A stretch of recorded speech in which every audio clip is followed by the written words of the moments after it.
Welcome to TrulyFit. Podcast again for, I believe, the third time, maybe the fourth time, but give my listeners a little background who haven't heard you before on who you are and what it is that you do in the health and fitness and nutrition industry. Hey, thanks for having me. So I'm a licensed dietitian. I have my own private practice in Miami Beach, and I specialize in weight loss and habit formation. I have degrees in neuroscience and nutrition, and I work with clients to help them learn to eat in a balanced way and form healthy habits. Okay, well today we are going to talk about caffeine mostly. I'm sure the conversation will go in a bunch of different directions. In the past, I believe we've hit on a bunch of nutrition topics. I'm sure obviously caffeine's involved in nutrition, so food is going to be somewhat a part of the conversation. But first let's maybe define caffeine. What is it? Is it a macronutrient? Is it a supplement? How do you define caffeine? Sure. So caffeine is a phytonutrient, meaning it's a nutrient that's derived from plants. It's actually found in almost 60 different plant species. And it's also considered a nootropic in that it can enhance cognition and memory. So you asked, is it a macronutrient? No. Is it a micronutrient? Also no, because that would assume that your body needs it in order to function. And I know that some people think they need caffeine in order to function, but it's not something that's required by our body. So big umbrella, I would consider it a phytonutrient. Yeah, it's interesting that you mentioned nootropics. They were really big maybe 5 or 10 years ago. They're starting to come out again. A lot of people sort of even make their own concoctions. They'll buy 2 or 3 different ones because you can just buy the powders and mix them together. And then I've read these forums online with if you mix 0.3 of this with this gives you the best overall whatever. And it seems everyone's a pharmacist now. It seems somewhat dangerous, but there is a huge industry for those sort of cognitive tools, for lack of a better term. Yeah, for sure. I think there's definitely been an increase in the prescription neurotropics, right? Like Adderall and Vyvanse. More people are on that than ever. There was actually a point this summer where I heard sort of the Ozempic craze, right? Pharmacies were running out because there were just so many prescriptions that were written. So I think people are starting to move away from that and want the more natural versions, which is great. However, natural compounds still have an effect in your body, right? Cocaine is essentially a natural compound. And so you do need to be careful. You need to know what you're doing. You need to be consulting some type of healthcare practitioner before you go in and just start mixing and taking things. Yeah, the one that was big for a while was modafinil, also known as a Nuvigil or Provigil, and it was big in the tech. It was big in the tech industry. So they originally came out as a drug. All the drugs have to come out for something, right? You can't just design a drug, right, to be approved. So it came out for narcoleptics, and then they moved it to people who have shift work disorder, which isn't a real thing, right? It's just so you work 2 different shifts, okay. And they were just handing it out like candy to people who were in the tech industry who were coding basically for 18 hours a day, and they could stay up. I don't know what the negative side effects of it are, but I do know that there are some. I know that there was they found there's some choline deficiencies, whatever's going on in your body to process it, depletes the choline, which then has other effects. But that was a big drug that was being abused sort of in the nootropic area for a long time. Yeah, for sure. I even, in the healthcare industry, I have friends and colleagues, and, I'm sure you could ask your wife about this when you are a doctor or when you're in that field and you're doing these crazy shifts as a resident. There were a lot of people taking that, just to stay up and to stay awake and be able to see patients. So, right, it was prescribed for narcolepsy, but then they were just giving it out for excessive daytime sleepiness. But it's people are tired because they're not sleeping. We weren't meant to stay up for 24 hours at a time, right? Those type of shifts aren't normal. They're not healthy in the long term. So, but yeah, it's interesting because it's different than an Adderall. It's not an amphetamine, but it is a stimulant. So yeah, it's definitely still out there, and I think it's still widely being used. Well, talking specifically now about, you need sleep. It's not always good to trick your body, so to speak. I was told that's what caffeine does, that you're not, obviously we know it's not energy in your world, in the nutrition world, energy is calories, right? Sure. But in But from the layman's perspective, the general population goes, oh, I'm taking caffeine, I'm getting energy. That's not really what it does. Explain what it does.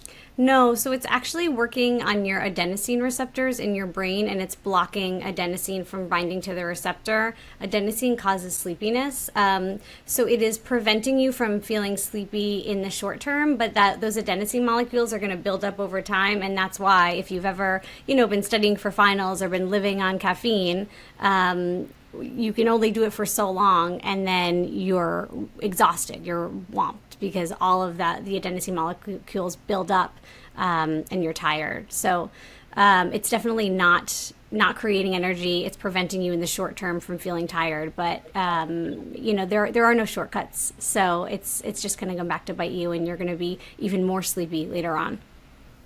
Yeah, I mean, like anything else, there's always a secondary effect of these things going on. Your body's a series of chemical reactions, and if you change that, one of the chemical reactions going on in your body, there's going to be some sort of consequences coming down the pipe. Now, I've heard there be talks of like, oh, this caffeine isn't clean, or this is clean. I don't know if it's people say like powders are different than caffeine in coffee, which is different in caffeine in a Monster. Can you explain if there's any difference between it, or it's always going to act the same in your body?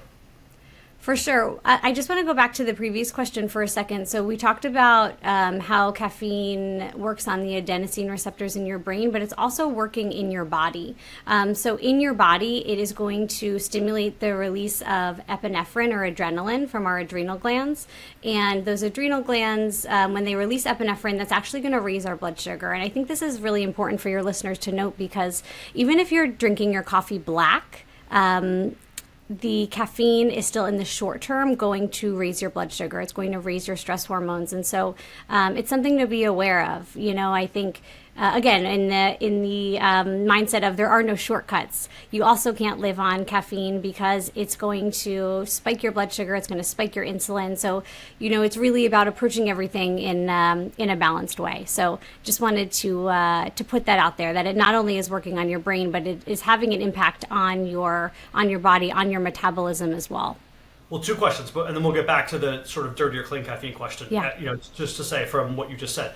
So number one is, because it spikes your blood sugar and your epinephrine a little bit, is that why it causes like a gastric movement, right? We all know that you kind of start to potentially go to the bathroom after you have caffeine. And then the second question would be, how do you, like from a practical standpoint, what is your recommendation for people then who drink coffee every day? Because we all do. Yeah. So its effect on your blood sugar is not related to its effect on your gut, but it can cause the muscles in your gut to contract, to cause contractions. That's why you feel like you need to go to the bathroom, usually pretty quickly after you have caffeine. And then your second question is, what are my recommendations as far as how much caffeine or how often? Yeah, I mean, you basically just said it. Because of what it does to our body, it's not something that you would recommend you have every day, or not for everybody, right? I know you're not talking to one specific person. You would obviously have to see their health history and their background. But for those of us, which is probably the vast majority of Americans, who say, I need my 2 or 3 cups of coffee every morning. Is it better to just say, hey, maybe every other morning, or maybe I take off on a Friday? Like, what is a good practical advice for somebody who may be concerned that they are messing with their blood sugar too much because of the amount of caffeine in the coffee? For sure. So I think, first and foremost, nutrition has to be personalized, and caffeine intake needs to be personalized. So if you look at the guidelines, it'll say there's an upper limit of 400 milligrams of caffeine per day. For some people, your genes dictate the way you metabolize caffeine. So some people metabolize it pretty quickly. So me, for instance, I can have 2 or 3 cups of coffee and feel fine. Some people can have 1 cup of coffee and they're jittery, right? So if you're a person who's sensitive to caffeine, if your body doesn't, metabolize it or break it down very quickly. So I think you need to keep that in mind and pay attention to how you feel. Are you feeling jittery after your first cup of coffee?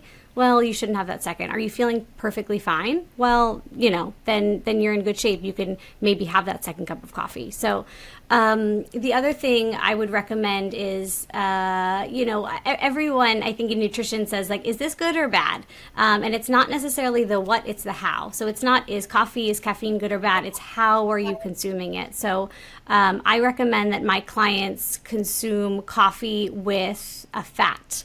So use the half and half, use the coconut milk, because that fat is going to slow down the absorption of the caffeine. So that's going to reduce the blood sugar spike, reduce the insulin spike. You can also put collagen in your coffee.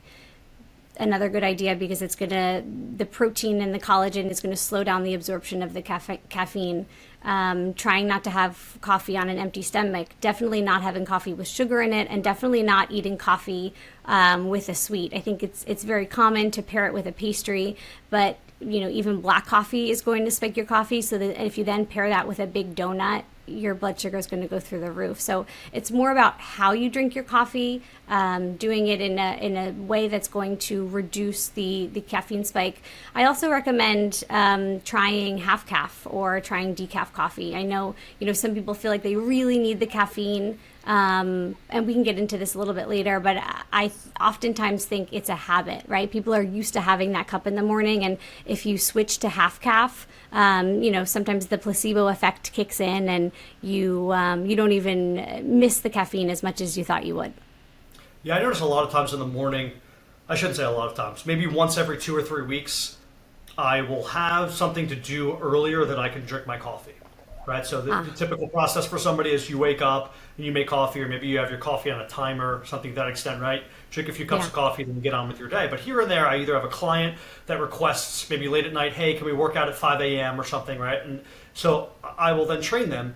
After that session is over, I will be, to my knowledge, as alert as I was had I drank that cup of coffee, right? So it's like, do I really even need that coffee, or is it just part of my daily routine? And the issue is for also the general population, as you know, it's like, okay, you have your cup of coffee and your large donut, and then you have a ton of energy, and then it goes down. You're like, well, that's just because I ran out of caffeine, so then I'll drink a Monster, and then you have a 5-hour energy, and then you drink another Monster, and it's like, well, they've had 1,000 milligrams of caffeine a day, but that's like a standard, American diet. Standard American diet, yeah. Well, so I have two things to comment on there. One is, what you said about someone having the coffee, having the donut. Most people have the coffee, have the donut, and then go to sit down at their computer, right? We're sitting at our computer for 8 hours a day, and you're not moving your body. If you were to have a coffee, have a donut, and then go work out for 2 hours, okay, right? That's naturally going to bring down your blood sugar. But because we're just sitting and not moving our bodies, the blood sugar spike is going to be even worse. So, if you do have days where you're more active, okay, maybe you prioritize caffeine on those days. When you have days where you're just sitting and you're doing less, you don't need as much caffeine on those days. And then, you mentioned having something to do early in the morning and feeling fine, right? Which is because you didn't have the opportunity to make coffee. Our circadian rhythms, that has a lot to do with our circadian rhythms. So in the morning, our cortisol naturally spikes to sort of get us going for the day. That's also going to naturally raise our blood sugar. And so, that's another issue with people is your cortisol is a little bit higher in the morning, then you're having coffee, then you're having sweets, then you're doing nothing. You're getting these huge blood sugar spikes. So I challenge people to try it, just like you said. Like, try a morning without coffee, try a morning with half calf, try a morning with matcha or green tea, and see how you feel, because you probably don't need it as much as you think you do. Your cortisol does a great job of really waking you up in the morning and getting you going. All right, now going back to types of caffeine, does it really matter? Now I don't want you to comment necessarily on like a supplement company, right? Is it like if Universal Supplements as opposed to like United Supplements both have a caffeine product, is one better than the other? I just mean like how you take it in, right? Powder versus a tea versus a coffee. Like, does this make a difference? Sure. So if we're talking about synthetic caffeine versus natural caffeine, it's exactly the same, right? Anything that's created in a lab, it's going to look exactly the same. It's going to have the same impact on your body. But when caffeine is found in plants, when it's naturally found in plants, it's found in coffee and tea and guarana and a bunch of other species. It's going to be naturally packaged with other phytonutrients, and they seem to work synergistically. So I'll give you an example. A study just came out a couple of months ago in a popular research journal, Frontiers of Behavioral Neuroscience, and they looked at people who were drinking coffee, and they compared them to people drinking hot water with the same amount of caffeine. And the people drinking coffee had higher connectivity and better results with working memory, cognition, and focus. So they looked at them under an fMRI after taking these drinks. And so they suspect that it's another phytonutrient in coffee called chlorogenic acid. So all of these plants, the green tea, so matcha and other teas like that, they have tons of phytonutrients in them. Some phytonutrients we probably haven't even discovered yet, right? There's believed to be thousands out there that we just haven't even named. But they work in a synergistic way to not only make you feel awake, but also, again, as the neurotropic to, enhance your cognition, enhance your ability to focus. And so I tell clients whenever possible, have it in its natural form. And I think, this is true for a lot of things in nutrition. Like, should you have the apple or the apple juice? You should always have the apple, right? Things that are less processed are better for us, and our body can better metabolize it. And then we get the added boost of these extra phytonutrients that are all working together to give us what we're looking for. You talked about the cognitive benefits of caffeine and what it could potentially do. What about I guess you would say, the more body physiological health benefits? Are there any? Yeah, for sure. So, when you think about caffeine, there aren't a ton of studies where, like I mentioned, where they're just using water and caffeine. It's mostly coffee. So I'll use coffee as the example here, but they found that coffee, one, increases thermogenesis. So if you're looking to lose weight, if you're looking to maintain weight, it's going to increase your body's ability to burn calories, even at rest. It's also going to decrease your appetite. So they found over time, it decreases your risk of obesity. It decreases your risk of other metabolic disorders like type 2 diabetes and non-alcoholic fatty liver disease, and even has neuroprotective effects. So they're showing that it decreases your risk of Alzheimer's and other neurodegenerative diseases.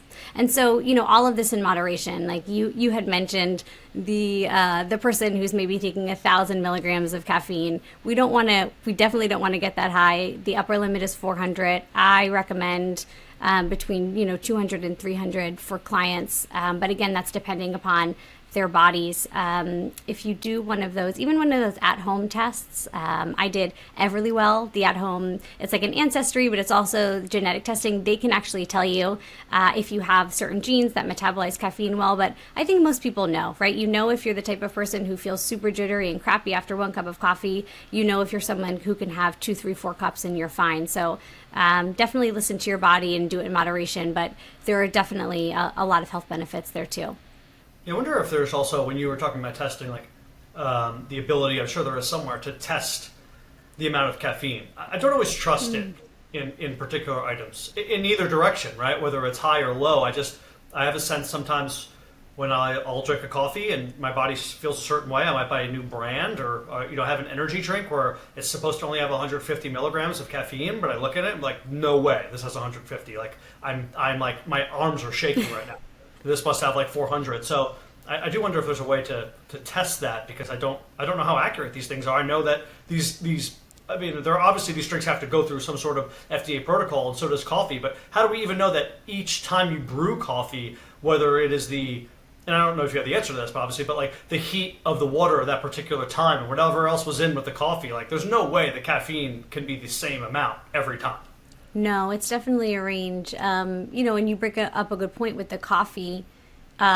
Cold brew coffee isn't made from special cold brew beans, right? It's the way that it's made. It's left overnight for 12 hours. But even the size of the ground. So this is something I learned recently. I wasn't a coffee drinker probably until a couple of years ago. It was as I was wrapping up grad school and taking my board exam, I got into coffee. Before that, I only did tea. So what I learned recently is the size of the ground affects the strength of the coffee and affects the caffeine. So I like really weak coffee. I want my coffee to sort of, taste like coffee ice cream, minus the sugar. I take it with a lot of cream. So if you use larger, coarse ground, like what you would traditionally use for cold brew, you're going to extract, just given the surface area of it, if you're going to do a scoop of the larger grounds versus a scoop of the smaller grounds are going to extract more of the caffeine. So it's going to be a stronger cup of coffee. So everything from the size of the ground, the amount of time that it's left in the water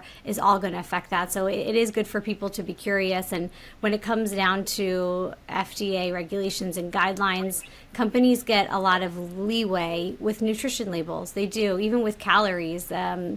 And clients hate hearing this, but calories aren't set in stone. The companies get a range. They can be within 10%, and sometimes it's even higher of the actual calories that are in the product. So the math isn't always mathin', and it's not always concrete. So it's good to, again, pay attention to your body and how you feel. That's interesting. I didn't know it could be within such a large range. Like Yeah. even more than 2% seems to me to be like a pretty outlandish range. Especially as you start to go up in calories, like 5 or 6% could be huge. I also, as you were saying that, I thought of just like looking at the back of the nutrition label the other day. A friend who was talking about like using creamer, and like in the morning he uses just like some general creamer. I said, have you ever looked at the back of like your creamer label? And he's like, no, why? I go, it's the only thing I've ever seen that has a serving size over 50, right? So usually you see serving size, it'll say like 1 of 4. Or something of 6 or 2 or serving size 1. On the back of the creamer it says 63 per package. Yeah. Right? So like you think you see 35 calories, which is in bold, and you think, oh, okay, I'm using this, it's just 35 calories. It's like, no, wait, you use that in 6 servings. Not easily, 61 right? Because servings. they give you one tablespoon. Nobody's just using 1 tablespoon. Yeah. Oh my gosh, the creamers too. If you look at those ingredient lists, I think they're one of the packaged foods out there with the most ingredients. Terrible. So many natural flavors. They're one of the top foods I tell people to stay away from. Yeah, I've recently cut off myself from basically all the fake sugars. I don't eat any of them anymore. I mean, maybe here and there, like I love Diet Coke. So if I'm out to eat once every, or like Diet Soda once every 2 months, that's just what I want, right? It's like if you're gonna go drink 3 glasses of tequila, you got a Diet Coke. Like my body's fine. Like so. But I don't put any stevia in. I don't put any Splenda in. Mostly also because we had this conversation on our last podcast when we were talking about sweeteners, right? The difference between sweeteners, water sweeteners. And for me, I started to get to the point where everything needed to be hyper sweet because I was so used to using those. So I was only using them in my morning coffee, and I would just use maybe 1. But it made a difference throughout the rest of the day. You're craving it, yeah. A combination of me starting to crave it, but also me not enjoying things that were just, moderately sweet because I was so used to that flavor, right? So now I've sort of dampened that effect, and I can enjoy something that is what one would consider moderately sweet. I've now changed, I guess you'd call it my palate, to think that's very sweet.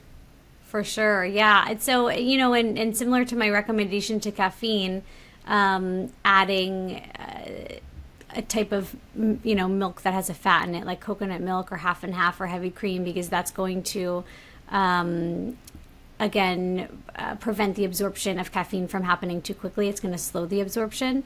I think it's easy to transition your palate to like the richness of something with fat in it once you take the sugar out. So people think like, oh, coffee's going to be so just like depressing and boring if I'm no longer adding sugar, but your palate changes really quickly. Your brain and your reward centers can rewire pretty quickly, and that fat taste is like very rewarding naturally, right? Because our ancestors needed fat to survive. So that still activates your reward pathways. It's much healthier for you. It's going to slow down the caffeine. So that's something I recommend too. People are everyone kind of wants to jump on the next craze. So I've had a lot of clients using the oat milk in their coffee in the morning, and I don't recommend that. It's high in carb.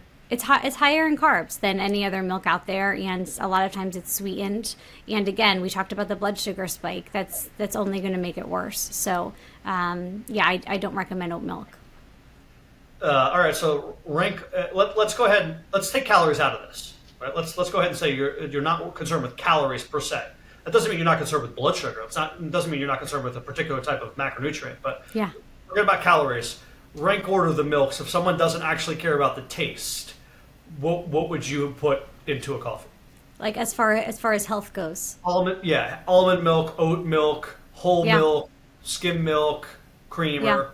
Well, I'll reiterate, it's different for everyone. If you have a dairy allergy, if you have a coconut allergy, a nut allergy, whatever. But assuming someone has no allergies, heavy cream, half and half, whole milk, coconut milk, almond milk, macadamia nut milk is in there, and then oat milk last. So you don't want to be afraid of fat, and having that extra fat in there, even though it's more calories, and we've been so trained to think, oh my gosh, calories, the more fat and the more protein is going to slow the absorption of the caffeine. It's going to make you feel fuller longer. It's going to do a lot to blunt your blood sugar spike. So we really want to focus. That's what we want to focus on is how our food is being digested and how it's affecting our blood sugar and our hormones, not on the calories. Because we've all known people who have lost weight on the keto diet, right? And so if weight and health was really just about calories, none of those people, would have had any success. Because the keto diet is very high calorie and very high in fat. So it's got to be a combination of the two. But for sure, in order to slow down the effects of caffeine and prevent that blood sugar crash, that caffeine crash where you're just wanting more coffees later on during the day, you want to pair it with a fat. So I do half and half or heavy cream in my coffee. I know that you rotate between coffee and tea. Do you do that for the sake of just variety, or do you do that for some sort of health benefit?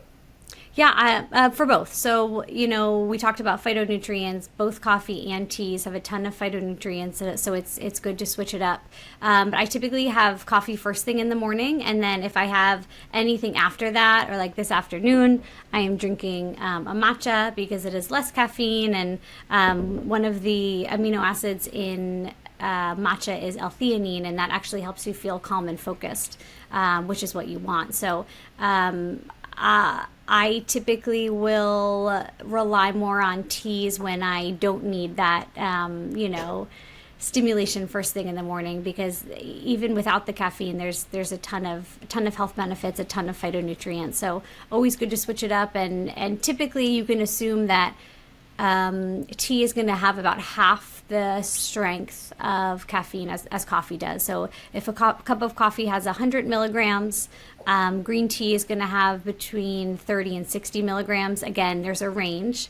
And black tea is going to have between maybe 50 and 70 milligrams. So it's less, and it's a good way to also wean yourself off if you feel like you have developed a caffeine habit.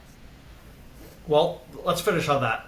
Have you had any clients who might have had a caffeine habit? How would you don't need to be an expert on this, but how would you personally maybe point this out? Maybe in yourself or somebody else. What gives you the indicators that someone might be drinking too much caffeine or be reliant upon it?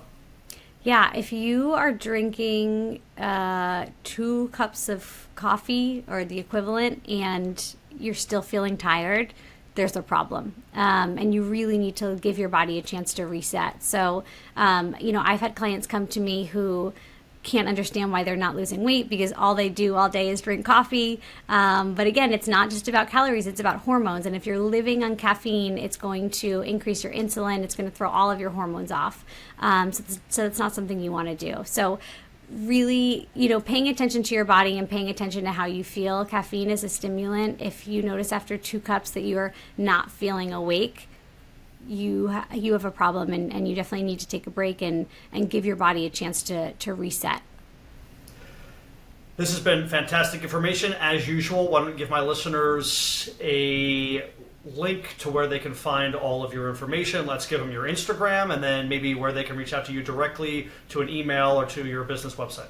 Yeah, absolutely. So Instagram is Happy Healthy Nutritionist, and my website is the same, happyhealthynutritionist.com.